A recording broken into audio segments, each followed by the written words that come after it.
নমস্কার শ্রোতা বন্ধুরা, জেনে রাখুন এই পর্বে আপনাদের সকলকে জানায় স্বাগত। আপনি যদি হয়ে থাকেন একজন মকর রাশির জাতক বা জাতিকা, তাহলে এই ভিডিওটি একদমই আপনার জন্য।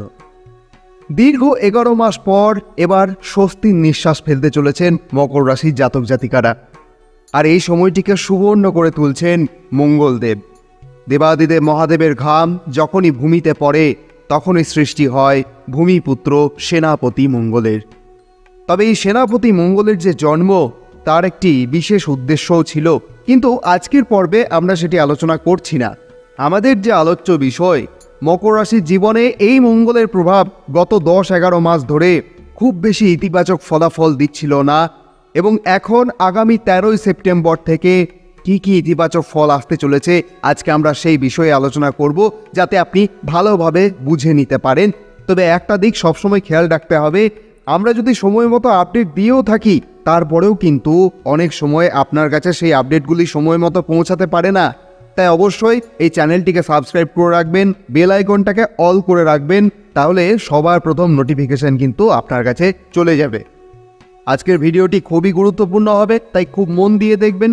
দেখুন, ভবিষ্যৎকে জানতে গেলে অতীতকেও জানার প্রয়োজন আছে, কারণ ডেটটা ছিল 20 অক্টোবর 2024। এটা সেই দিন ছিল যেদিন মকর রাশির 7ম ঘরের ওপর মঙ্গল নীচ অবস্থায় প্রবেশ করেছিলেন, এবং যার কারণে মকর রাশির জীবনে ভালো ভালো ইতিবাচক পরিবর্তন আসতে পারত, পরিস্থিতিগুলি অনুকূল থাকত, কারণ এটি আপনার বন্ধু রাশি। কিন্তু মঙ্গল হলেন অগ্নিতত্ত্বের গ্রহ, আর উপস্থিত হলেন জলতত্ত্বের রাশিতে। অর্থাৎ যে উদ্যোগ আপনি নিয়েছিলেন, সমস্ত কিছুই ভালো চলছিল, কিন্তু তাতে জল ঢেলে দিল কেউ। আবার বারবার সেই প্রচেষ্টা করার প্রবণতা তৈরি হলো। সেই মঙ্গলদেব বক্র অবস্থায় এক ঘর পেছনে চলে গেলেন। এই সময়কাল চলল প্রায় 7 মাস। যদিও মঙ্গলের সময়সীমা সাধারণত 1.5 মাসেই শেষ হয়ে যায়, কিন্তু এবার প্রায় 7 মাস ধরে চলল। অবশেষে এক পরিবর্তনের তারিখ এলো পুরো 7 মাস পর, 6 জুন 2025, যখন মঙ্গল আরও এক ঘর এগিয়ে গেলেন এবং 8ম ঘরের মধ্যে প্রবেশ করলেন। আর এই 8ম ঘরকে যদিও রূপান্তরের ঘর বলা হয়, তারপরেও কিন্তু এই 8ম ঘরকে খুব একটা অনুকূল জায়গা মানা হয় না। আর তার ওপর দিয়ে যখন কেতু বিদ্যমান ছিলেন, তখন এমন একটি যোগ তৈরি হলো, যে যোগের ফলে মকর রাশির জীবনে বিভিন্ন রকম সমস্যার উদ্ভব হলো। মঙ্গল কেতুর অঙ্গারক যোগ, বা আপনি এটাকে ভৌম দোষও বলতে পারেন, মঙ্গলের দোষও বলতে পারেন, যেখানে বাধা, ডিপ্রেশন, মানসিক টেনশন আপনার সাথে যুক্ত হয়ে গেল। পরিবর্তনশীল সময় এগোতে থাকলো, কারণ সময় তো কখনো একরকম থাকে না। ঠিক পরের তারিখ এলো 28শে জুলাই 2025। এই দিনে মঙ্গল প্রবেশ করলেন সরাসরি আপনার ভাগ্যের ঘরে। আপনার ভাগ্যের ঘরে মঙ্গলের প্রবেশ এক অনুকূল অবস্থান তৈরি করলো, যেখানে আপনি অনেক ইতিবাচক ফলাফল পেতে শুরু করলেন। কিন্তু তখনও ঘাটতি রয়ে গেল, কারণ এই মঙ্গল তখনও উপস্থিত ছিলেন তার প্রবল শত্রু বুধের রাশিতে। এটি আপনার ভাগ্যের ঘর, অর্থাৎ ভাগ্যের উন্নতি শুরু হয়েছিল ঠিকই, কোনো না কোনো বাধার সম্মুখীন কিন্তু আপনাকে হতে হচ্ছিল।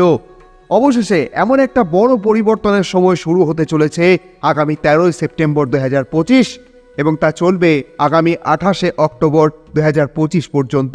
এই সময়কালে মঙ্গল উপস্থিত থাকবেন মকর রাশির 10ম ঘরের মধ্যে, অর্থাৎ যে ঘরটি কিনা আপনার কর্মক্ষেত্রের ঘর হিসাবে পরিচিত, সেই ঘরের মধ্যে। আর আপনার কর্মক্ষেত্রের জন্য, আপনার কর্মের জন্য এই মঙ্গল কিন্তু এখন আপনার জন্য আশীর্বাদ সম। কি করে আশীর্বাদ পাবেন? অবশ্যই আপনাকে বুঝতে হবে, আপনার যে 10ম ঘরটি পড়ছে, সেই 10ম ঘরটি কিন্তু কালপুরুষের 7 নাম্বার ঘর।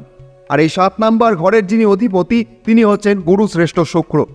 মঙ্গল আর গুরুশ্রেষ্ঠ শুক্রের যে কম্বিনেশন, যে সম্পর্ক, সেটা হচ্ছে এক ধরনের সমতা, না খুব ঘনিষ্ঠ বন্ধু আর না তো প্রবল শত্রু। সেই অবস্থানে মঙ্গল প্রবেশ করেছেন। দ্বিতীয় যে ইতিবাচক দিকটি হলো, মঙ্গল নিজে একজন অগ্নিতত্ত্বের গ্রহ, আর যে রাশিতে গেছেন তা হলো বায়ুতত্ত্বের রাশি। আগুন জ্বলতে হলে কি দরকার? আগুন জ্বলতে হলে বায়ু দরকার। আর ঠিক সেই অক্সিজেন পেয়ে গেছে মঙ্গল, যখন তিনি আপনার 10ম ঘরে অবস্থান করছেন। অর্থাৎ আপনার কর্মজীবনে যদি কোনো বাধা, কোনো সমস্যা থেকে থাকে, তাহলে সেখানে মঙ্গল এবার সেই সব সমাধান করবেন। সেই আগুন এখন জ্বলতে শুরু করবে, এবং আপনার যে গন্তব্য, সেই গন্তব্য পর্যন্ত আপনাকে নিয়ে যাবে।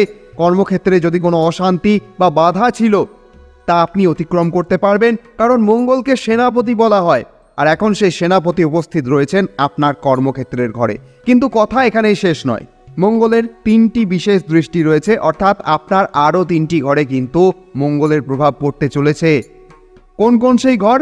না, প্রথম প্রভাব আসছে মঙ্গলের 4র্থ দৃষ্টিতে, যা পড়ছে আপনার মকর রাশিতে। এই সেই মকর রাশি যেখানে মঙ্গল এলে উচ্চ অবস্থায় বিবেচিত হন, অর্থাৎ 10ম ঘর থেকে মঙ্গল যখন আপনার প্রথম ঘরে দৃষ্টি দিচ্ছেন, তখন আর কোনো আত্মবিশ্বাসে ঘাটতি থাকে না আপনার। আপনি শক্তি এবং উদ্যম নিয়ে কাজ সম্পন্ন করতে পারেন। মঙ্গলের দৃষ্টির কারণে স্বাস্থ্যজনিত কোনো সমস্যা যদি থাকে, তাহলেও আপনি সামলাতে সক্ষম হন, কারণ আপনার যে প্রথম ঘর সেটি হয় আপনার রোগ প্রতিরোধ ক্ষমতার ঘর। আর এখানে আপনার রোগ প্রতিরোধ ক্ষমতায় একটা বৃদ্ধি হতে দেখা যায়, যার ফলে আপনার যে কোনো রোগ, যে কোনো ব্যাধি খুব তাড়াতাড়ি কিন্তু সেগুলি সারতে দেখা যায়।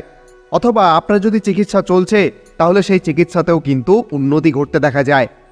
আপনার 10 নম্বর ঘরটি কালপুরুষের কুণ্ডলিতে কর্মক্ষেত্র হিসাবে পরিচিত, আর মঙ্গল নিজে কর্মক্ষেত্র থেকে সেই স্থানকে দৃষ্টি করছেন। তাই যদি কোনো কাজ অসম্পূর্ণ থাকে, তার পূর্ণতার জন্য আপনি কাজ সম্পন্ন করতে পারবেন এবং সাফল্যের দিকে একটু একটু করে অগ্রসর হতে থাকবেন।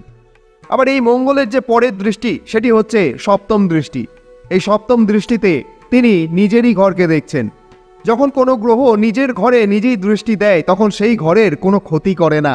আর সেই দৃষ্টিকোণ থেকেই মঙ্গল 7ম দৃষ্টি দিচ্ছেন আপনার 4র্থ ঘরে। তাই এখন থেকে আপনার যে পারিবারিক দিক, আপনার যে পরিবার, সেখানে একটা প্রোটেকশন কিন্তু তৈরি হয়ে গেল, একটা সুরক্ষা কিন্তু তৈরি হলো। কারণ মঙ্গলকে সুরক্ষার গ্রহ বলা হয়েছে, সেনাপতি সুরক্ষা প্রদান করেন। আপনার পরিবারকে রক্ষা করার দায়িত্ব মঙ্গলের হাতে চলে গেল। তাদের নিয়ে যদি কোনো অশান্তি আপনি দেখছেন দীর্ঘদিন ধরে, তাহলে সেখানে আপনি একটা রিলিফ পেতে পারেন। আপনার 4র্থ ঘরটি আপনার সম্পত্তিকেও দেখে, আর মঙ্গলকে ভূমিপুত্র বলা হয়। তাই সম্পত্তি সংক্রান্ত কোনো কাজে যদি আপনি যুক্ত থাকেন, তাহলে অনেক ইতিবাচক ফলাফল কিন্তু আপনি লাভ করতে পারেন। সম্পত্তি সংক্রান্ত যদি কোনো সমস্যা দীর্ঘদিন ধরে চলছিল, তাহলে সেখানেও কিন্তু একটা ইতিবাচক ফলাফল এই সময় পাওয়া যাবে বলে আশা করা যেতে পারে। যদিও এই সময় অনেকেই এমন আছেন যারা জমি কেনা বেচার কাজ করেন, বা সেই ক্ষেত্রে কোনো ব্যবসা করেন যাকে আমরা রিয়েল এস্টেট বলে জানি, প্রপার্টি রিলেটেড কোনো কাজ, তাহলে তাদের ক্ষেত্রেও কিন্তু চরম উন্নতি আসতে দেখা যায়। এবারে মঙ্গলের আরও একটি দৃষ্টি এসে গেল, যেটি হচ্ছে মঙ্গলের 8ম দৃষ্টি। আর এই 8ম দৃষ্টি কিন্তু অন্য কোনো গ্রহের নেই, শুধুমাত্র মঙ্গলেরই আছে। এখন এই প্রভাব 8ম দৃষ্টিতে সরাসরি দেখছেন আপনার 5ম ঘরকে, অর্থাৎ 5ম ঘর হচ্ছে আপনার প্রেম সংক্রান্ত, সন্তান সংক্রান্ত, লেখাপড়া সংক্রান্ত ঘর। যদি কোনো সন্তান সংক্রান্ত কোনো সমস্যার মুখোমুখি আপনি হচ্ছেন দীর্ঘদিন ধরে, তাহলে সেই সমস্যা থেকে মুক্তি পেতে দেখা যায়। কোনো একটি সিদ্ধান্তের জন্য আপনি আটকে আছেন, সেই সিদ্ধান্ত আপনি নিতে চান, তাহলে কর্মের ঘর থেকে মঙ্গলের দৃষ্টি রয়েছে আপনার 5ম ঘরে, অর্থাৎ সেই সিদ্ধান্ত এবার আপনি নিতে পারবেন। সেই সিদ্ধান্ত নিয়ে যদি কোনো সন্দেহ ছিল, তাহলে সেই সন্দেহও কিন্তু দূর হয়ে যাবে। কোথাও না কোথাও থেকে কোনো না কোনো ইতিবাচক ফলাফল কিন্তু আসতে থাকবে। তাই এই সময়ে কিন্তু সেই স্বস্তির নিঃশ্বাস কিন্তু আপনি পেয়ে যান, সেই ইতিবাচক ফলাফল কিন্তু আপনার কাছে পৌঁছে যায়। আচ্ছা, এবারে যারা শেয়ার মার্কেটের সাথে যুক্ত এবং যাদের চলে মূলত শেয়ার মার্কেট থেকে, তাছাড়াও যদি আপনি কোনো এমন কাজ করেন যেগুলো অনলাইনের মাধ্যমে সম্পন্ন হয়, সেখানেও কিন্তু ইতিবাচক ফলাফলের সঙ্গেই মঙ্গল যুক্ত হয়ে গেল। এবার থেকে কিন্তু সেই সব দিকে কিন্তু আপনি ইতিবাচক ফলাফল লাভ করতে পারেন। তবে নতুন করে যারা শেয়ার মার্কেটে ইনভেস্ট করবেন ভাবছেন, তাদের জন্য একটা সতর্ক বাণী, গ্রহের অবস্থান যাই থাক, ইতিবাচক নেতিবাচক, অবশ্যই অর্থের ব্যাপার। একজন অভিজ্ঞতা সম্পন্ন মানুষের পরামর্শ নেবেন, তারপরেই কিন্তু এসব ক্ষেত্রে প্রবেশ করবেন। আপনার যদি কোনো বিষয়ে প্রপার নলেজ না থাকে, তাহলে এসব দিকে প্রবেশ করা আপনার জন্য ভুল সিদ্ধান্ত হতে পারে, অর্থ ক্ষতির সম্মুখীন আপনি হতে পারেন। তাই অবশ্যই সমস্ত কিছু জেনে বুঝে তারপরেই কিন্তু সেগুলির দিকে পা বাড়াবেন। এটা তো গেল 28শে অক্টোবর পর্যন্ত কথা। 28শে অক্টোবরের পরে কি হবে? তাহলে খেয়াল রাখতে হবে, যেভাবে গত 10-11 মাস আপনি কষ্ট পেয়েছেন, আগামী 6 মাস কিন্তু একটি ইতিবাচক পরিস্থিতি আপনি দেখতে পাবেন। নিজের জীবনে অনেক উন্নতি আপনি নিজের জীবনে দেখতে পাবেন। আর তার প্রধান কারণ হচ্ছে 10ম ঘরের পরেই আসে একাদশ ঘর, অর্থাৎ লাভের ঘর। যখন মঙ্গল লাভের ঘরে যাবেন, তখন মকর রাশির জীবনে মঙ্গল কিন্তু লাভের দেবতা হয়ে যাবেন এবং নিজেই লাভের ঘরে অবস্থান করবেন। অর্থাৎ বড় লাভের যে ক্ষেত্র সেটা আপনার বাড়তে থাকবে। এখান থেকে তারপরে ধনুরাশিতে যাবেন, অর্থাৎ দ্বাদশ ঘরে যাবেন, নিজেরই বন্ধুস্থানে থাকবেন, তারপরে তো আপনার রাশিতেই মঙ্গলের গোচর হয়ে যাবে। তাহলে সেই হিসাবে যদি দেখা যায় তাহলে আগামী 6 মাস কিন্তু আপনার জন্য একটা ইতিবাচক সময়কাল আসতে চলেছে, যেখানে আপনি পৌঁছাতে চাইছেন দীর্ঘদিন ধরে, সেই জায়গায় কিন্তু আপনাকে মঙ্গল পৌঁছে দেবেন, এটা কিন্তু দেখা যায়। তবে অবশ্যই নিজের জন্মছকের যে গ্রহ নক্ষত্রের অবস্থান সেটাও কিন্তু নির্ভর করবে। আপনি এখন যে চার্টটি দেখছেন সেটি হচ্ছে বর্তমান গ্রহ গোচরের চার্ট। আরও অনেক অন্যান্য বিষয় রয়েছে যেগুলি আপনার জন্মছকে রয়েছে। আপনার জন্মের সময় জন্মছকে গ্রহের অবস্থান কেমন ছিল সেটাও কিন্তু নির্ভর করবে সমস্ত কিছুকে। তাই অবশ্যই যদি আপনার নিজের কোনো জন্মছক না থাকে অবশ্যই আপনি একটি জন্মছক করিয়ে নিতে পারেন। স্ক্রিনে দেওয়া যে হোয়াটসঅ্যাপ নম্বর রয়েছে সেই হোয়াটসঅ্যাপ নম্বরে যোগাযোগ করলেও কিন্তু আপনি আপনার জন্মছকটি পেতে পারেন। আমরা যখন প্রতিবেদন দিচ্ছি সেটি হচ্ছে পুজোর মাস, অর্থাৎ দুর্গাপুজো তো এসেই গেছে। অবশ্যই লাল ফুল, জবা বা লাল গেঁদা ফুল দিয়ে অঞ্জলি দেবেন। তাতে আপনার যে কর্মজীবনে যে কোনো বাধা সেগুলি কমতে থাকবে এবং আপনার যে আত্মবিশ্বাস সেটি কিন্তু বাড়তে থাকবে। তাছাড়াও যখন আদি শক্তি মা সকলের জননী শ্যামা বা কালী রূপে আসবেন, তখন যেহেতু শনিদেব মকর রাশির অধিপতি, তাই মা দুর্গার কালী রূপে ধ্যান করলে মানসিক ভয়, দুশ্চিন্তা এবং শত্রুজনিত যে কোনো সমস্যা কিন্তু দূর হয়ে যাবে। তাছাড়াও আপনি যদি দান করতে চান অবশ্যই লাল রঙের কিছু দান করতে পারেন। নবমী বা অষ্টমীতে লাল কাপড়, লাল সিঁদুর, লাল ফল এগুলো যদি আপনি দান করেন তাহলে অবশ্যই কর্মক্ষেত্রে স্থিতি আসবে। তাছাড়া আপনি যদি একটি মন্ত্র চাইছেন যেটি আপনি জপ করবেন উপায় হিসাবে, তাহলে অবশ্যই মা দুর্গা স্মরণ করুন, তাতেই কিন্তু ভবনদী পার হবে। আদি শক্তি মা দুর্গা সকলের জননী। আর একজন মা কি সন্তানের কষ্ট কখনো দেখতে পারেন? তাই অবশ্যই মায়ের স্মরণ করতে থাকুন। তবে এই উপায় সমস্ত কিন্তু বিশ্বাসের ওপর নির্ভরশীল। আপনি কতটা বিশ্বাস করেন সেই সমস্ত কিছু কিন্তু নির্ভর করবে। আর এই বিশ্বাস হচ্ছে আপনার গোড়া, অর্থাৎ গোড়াই গলদ থাকলে কিন্তু হবে না।